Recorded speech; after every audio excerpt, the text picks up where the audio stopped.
MTS news network में आप सभी का इस्तकबाल है। शहर में ड्रग्स की खरीदो फरोख्त में इजाफा देखा जा रहा है। वहीं पुलिस भी मुख्तलिफ मुकामात पर तलाशी लेते हुए ड्रग्स पेडलर्स को पकड़ने में कामयाब हो रही है।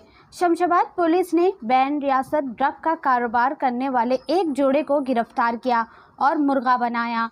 तफसीलात के मुताबिक शमशाबाद पुलिस ने तृप्ति प्रभाकर और अनुभव सक्सेना नामी एक जोड़े को, जिनका ताल्लुक महाराष्ट्र और मध्य प्रदेश से है, ये दोनों शमशाबाद में ड्रग का कारोबार कर रहे थे।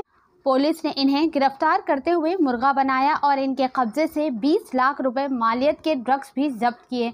आइए देखते हैं इस खुसूस में चंद तफसील हमारी ये खास रिपोर्ट में। ऐसे ही अहम और ख़ास खबरों के लिए एमटीएस न्यूज़ नेटवर्क को लाइक करें, सब्सक्राइब करें और शेयर करना ना भूलें।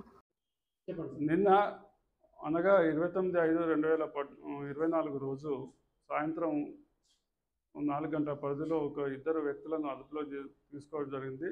వీళ్ళు నార్కోటిక్స్ అమ్ముతున్న పక్కా సమాచారంతో గత వారంలో నుంచి నిఘా ఉంచి వాళ్ళని సన్ సిటీ మోర్ సూపర్ మార్కెట్లో పట్టుకోవడం జరిగింది. అందులో 270 గ్రాముల ఎండిఎంఏను మరియు వారి సెల్ ఫోన్స్, వారి ఐడి కార్డ్స్ అన్నీ సీజ్ చేయడం జరిగింది.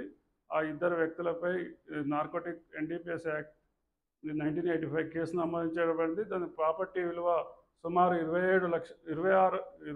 లక్షల పైన ఉంటుందని ఈ సందర్భంగా తెలియజేస్తున్నాం. ఈ విధంగా ఏమైనా మత్తు పదార్థాలకు అలవాటు పడిన యువత దీని నుంచి తప్పుకోవాలని కూడా కోరుతున్నాం.